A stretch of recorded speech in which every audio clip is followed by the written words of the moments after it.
bagaimana sebagai warga negara ketika kita tidak taat pajak. Kemudian dengan besaran seperti itu, rasanya kita itu tidak ridho, Gus, alias tidak ikhlas maksudnya. Pajake pangeran lho gak akeh. Pajake pangeran lho paling akeh ning Zuro. Iya, Pak.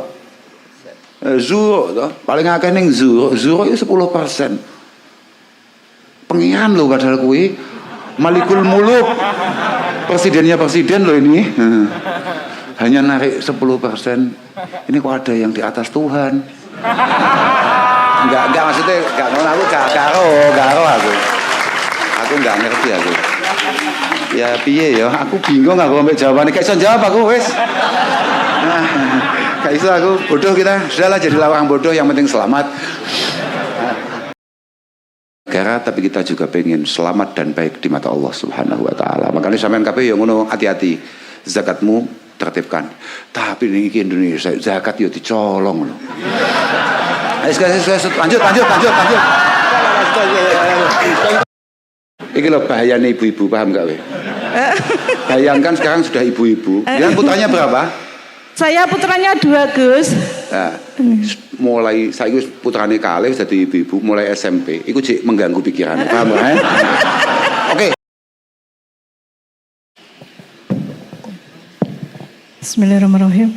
Assalamualaikum warahmatullahi wabarakatuh. Saya berasal dari pelosok Kediri, Gus. Ngapunten, pertanyaannya keluar dari topik. Sebagai warga negara, kita punya kewajiban untuk membayar pajak.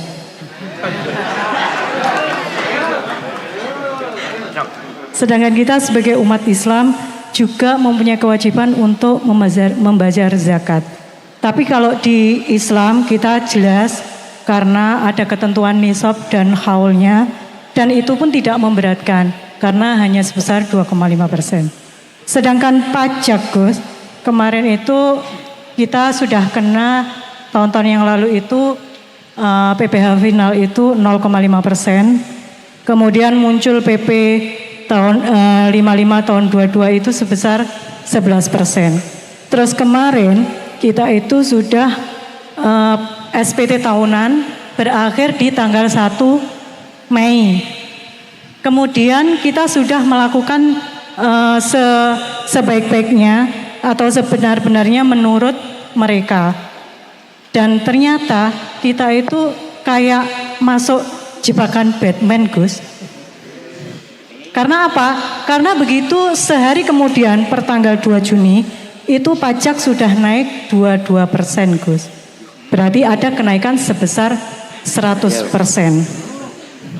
Yang ini saya tanyakan, bagaimana sebagai warga negara ketika kita tidak taat pajak? Kemudian dengan besaran seperti itu, rasanya kita itu tidak ridho, Gus, alias tidak ikhlas maksudnya. Mohon penjelasannya. Ngapunten. Assalamualaikum warahmatullahi wabarakatuh. Mati aku. Aku pas gak semangat ya. Aku sengwingi aslinya aku sempat jelas nih gue. Yang pertemuan kita yang kemarin itu saya sudah jelaskan itu. Bahwa gak bayar pajak. Bukan kok tidak gini. Jadi sebetulnya kalau ini saman gak takokin yang santri ya. Bagi santri kayak kita ini sebetulnya kaidah kita itu kan sebetulnya al-aslu fil amwali wal abdu at-tahrim. Al-aslu fil amwali wal abdu itu kan at-tahrim. Bahwa urusan kelamin itu hukum asalnya adalah haram. Maka untuk menghalalkan barang haram itu ada beberapa aturan-aturan dalam Islam. Misalnya kalau sampean nikah itu khatib mesti ngomong wastahlaltum furujahunna bi kalimatillah, bahwa farji-farji ini yang awalnya haram kemudian kamu proses sedemikian rupa sampai halal atas nama Allah Subhanahu wa taala. Syarat rukunnya akeh sampai kemudian bisa dibuat atau dianggap halal. Wa kadzalik uang yang iki ngomongin santri ya, aku ngomongin santri ini. Kita ngomongkan, saya enggak ngomongkan hukum negara gitu, tapi saya ngomongkan santri saja. Uang yang kita dapatkan dengan cara yang benar di tempat yang benar itu merupakan hak milik kita. Islam tidak pernah memperbolehkan apalagi mewajibkan mengeluarkan uang yang sudah kita miliki itu kecuali zakat.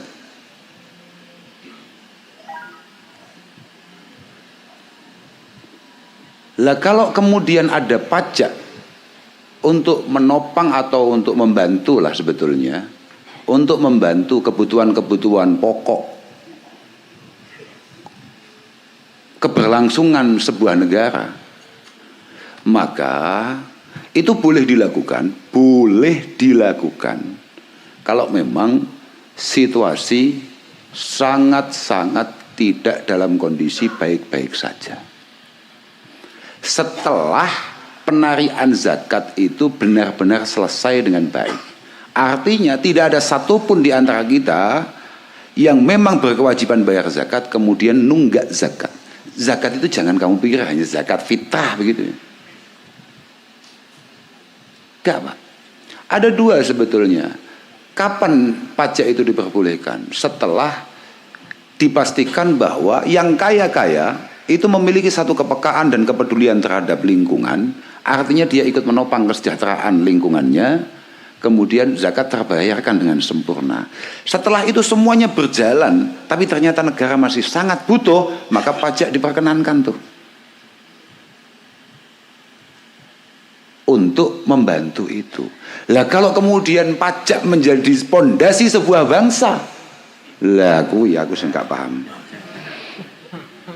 Bahkan nuwun sewu, saelengku mbiyen di Munas NO, Munas sama Muktamar NO lupa saya tahun berapa itu kayaknya sudah pernah dibahas bahwa bayar pajak hakikatnya gak pada wajib, tapi terus di take down.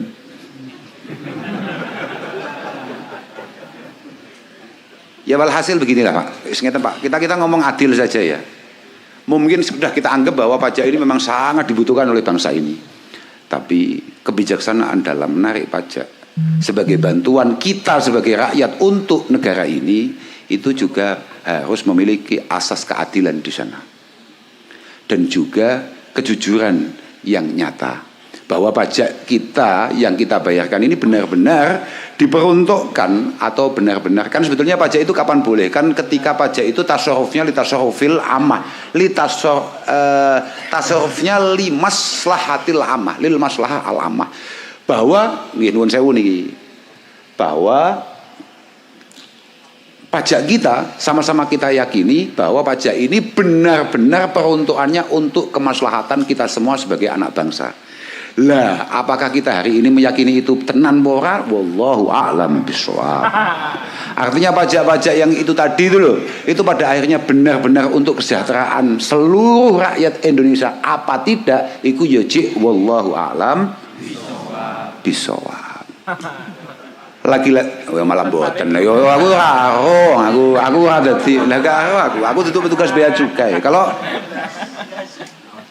ya walhasil begini ya. Sebetulnya kan ini sekali lagi mergo kula santri mawon nggih. Siapapun pemimpinnya, kita nggak ngomongkan pemimpin apa atau bagaimana atau kita nggak perlu sebut merek lah. Sebetulnya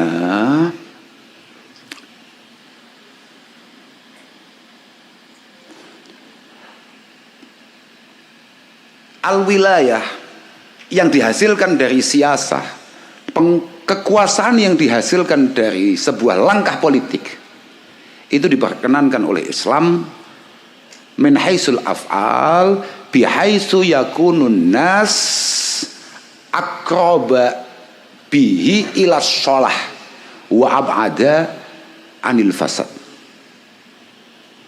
langkah-langkah kebijakan-kebijakan penguasa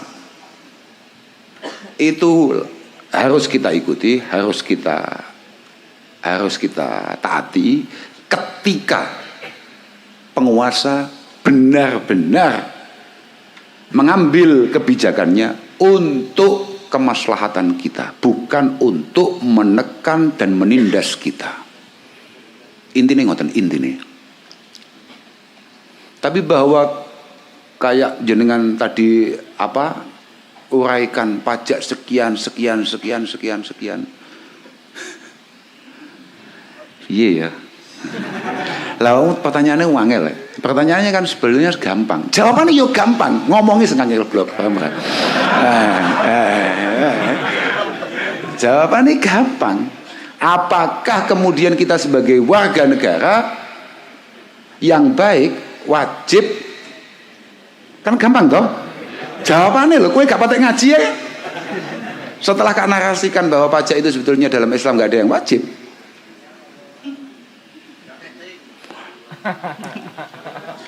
Apa waduh ini? Masalahnya begini. Pajak itu untuk orang-orang yang secara kekayaan memang di atas rata-rata. Permasalahannya, alhamdulillah, kita ini negara perwakilan.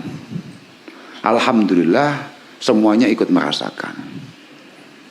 Jadi kudune sing bayar sing sugih-sugih tok, sing untuk alhamdulillah ya melu ngrasakne. Saiki marunge tulis kawedi.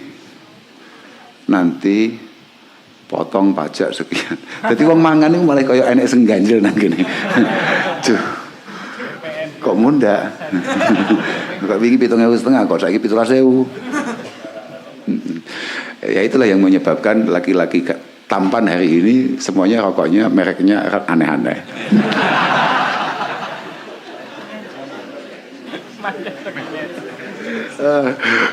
Ya Allah. Sesuk golek rokok merek Glasgow Celtic lho. Oke, walhasil piye nggih? Warga baik taat pajak. Warga baik taat pajak. Ya kalau memang pajak itu benar-benar limaslahatil ummah al-amah, untuk kemaslahatan kita bersama, memang kita harus menjadi warga yang baik. Dan kalau memang ada yang dibuat bayar, lah kowe melarat kok bayar. Jujur.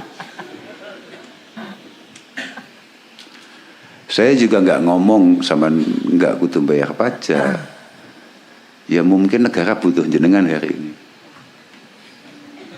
Kok ngono? Iyalah gak apa-apa. Karena kita kadung kena unen-unen. Jangan tanya apa yang bisa negara berikan, tapi tanya apa yang bisa kamu berikan untuk negara. Wah, iya. Oke. Hobul waton melalui mana? Iyalah. Oke, semangat. Moga-moga rezeki kita dimudahkan, dilancarkan, kita bisa bayar zakat, apalagi hanya sekedar pajak. Kok kuali ya?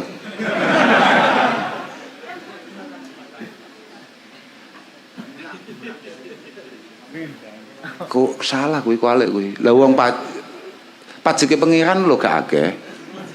Pajake pangeran iku lho paling akeh ning Zuro. Iya, Pak. Zuro to, paling akeh ning Zuro. Zuro itu 10%. Pengiran loh padahal kui Malikul Muluk, presidennya presiden loh ini, hanya narik 10%. Ini kok ada yang di atas Tuhan? Enggak maksudnya enggak ngono, aku garo aku enggak ngerti aku. Ya piye ya, aku bingung aku ambek jawabannya, gak iso jawab aku wis. Gak iso aku, bodoh kita. Sudahlah jadilah orang bodoh, yang penting selamat. Gak ngerti saya.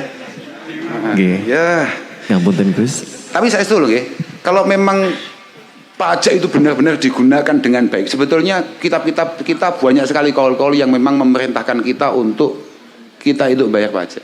Permasalahan ini negara adil loh Pak. Kilo Pak, Masya Allah. Jembatanku lo miring. Apa nih jembatannya wong liya, jembatanku lo. Mencong. Apa? Hah, bukan kono, konoan. Ngono lah aku gak mboten ngertos Mbak kula ngapunten ing Agung. Ya apa? Ya mboten ngertos kula pun wis pokoke kula namung saged ayo kita yang semangat. Mari kita buat kaya diri kita buat gagah, semuanya kita bayar semuanya sudah. Amin. Sudah, pokoknya Allahumma amin. Pokoknya muka-muka ada yang sogeh, tarik pajak ya oke, tarik zakat super siap karena ini adalah kewajiban kita di hadapan Allah Subhanahu wa taala. Karena kita tidak hanya pengen baik di mata negara, tapi kita juga pengen selamat dan baik di mata Allah Subhanahu wa taala. Makanya sampean kabeh yo ngono, hati-hati. Zakatmu tertibkan. Tapi ini Indonesia zakat yo dicolong lho. Lanjut. Ya, gak masuk. Lanjut. Ngapunten Gus. Jamaah Sudah, putri kosong itu, enggak punya jawaban saya. Tapi Jamaah gak oleh emangnya gak iso. Gak apa-apa tuh kan gak iso. Gak ngerti aku. Gak iso. Ngopi sih, mulai gak tenang uripku. nggih ngapunten Gus. Jamaah putri ya wonten malih. Anak-anak ibu-ibu ya jan. Menawi saged jumeneng berdiri.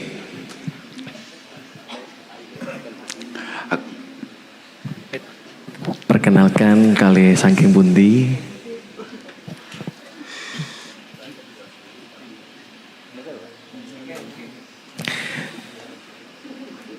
Saged estafet niki pun. Niki radi tebih teng tengah.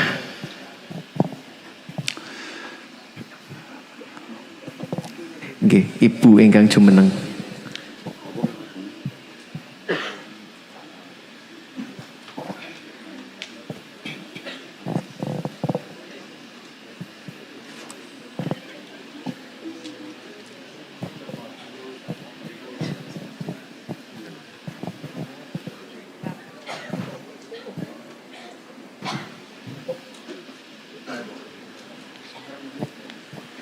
Bismillahirrahmanirrahim.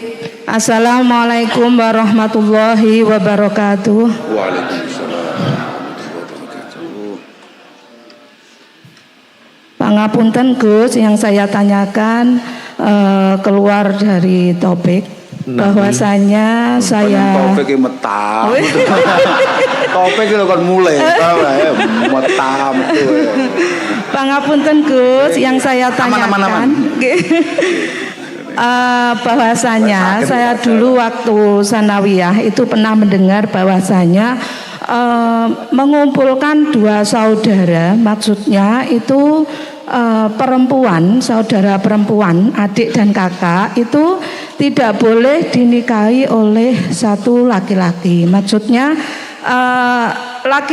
satu laki-laki itu bolehkah menikahi dua perempuan sepesusuan? Maksudnya mungkin tahun ini menikahi adiknya dan beberapa tahun kemudian menikahi kakaknya. Itu yang saya dengar dulu waktu saya sanawiyah seperti itu.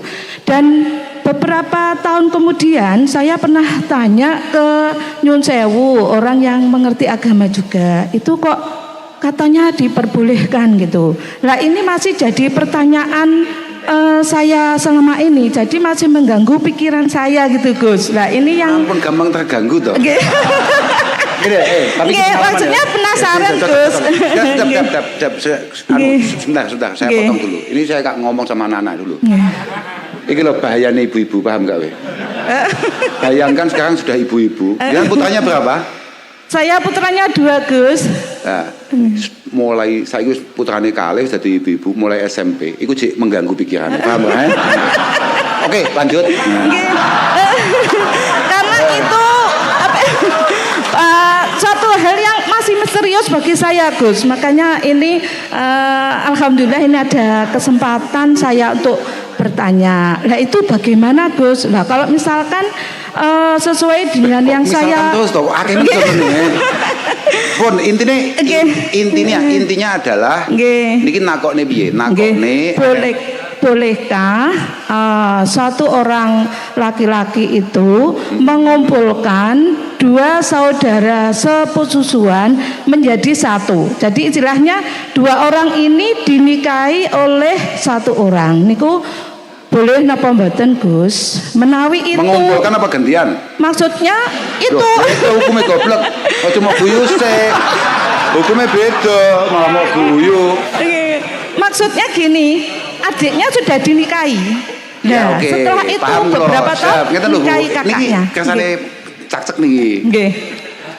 Artinya kenapa saya ngomong gantian? Gantian itu berarti misalnya adiknya sudah dinikahi, kemudian meninggal atau kemudian cerai. Lah terus napo mbakso ketatap mbak dinikahi kan gak masalah itu. Lah kecuali lek adik ijik lah terus mbak wis sampean daripada bingung-bingung golek sing ngopeni kak dadekno siji.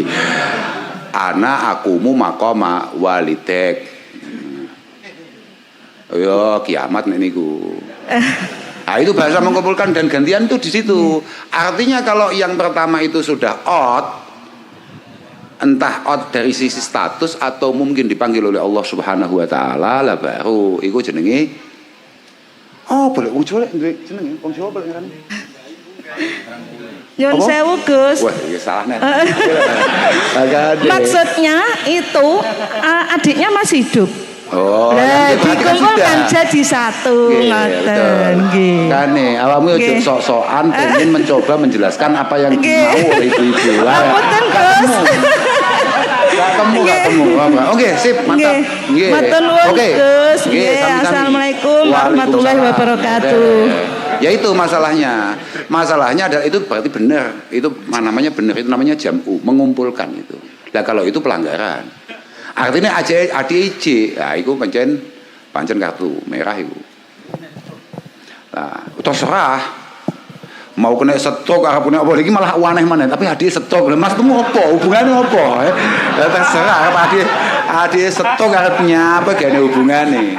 Selama itu masih ada dan statusnya masih istri dari laki-laki yang sama, maka dia tidak boleh ngunggahi, ngeduni, ngenci ambar. Oke, ngoten Ibu. Wes mbola, muga-muga bisa dipahami itu. Lah kecuali gantian, lah kalau gantian itu baru oke. Pun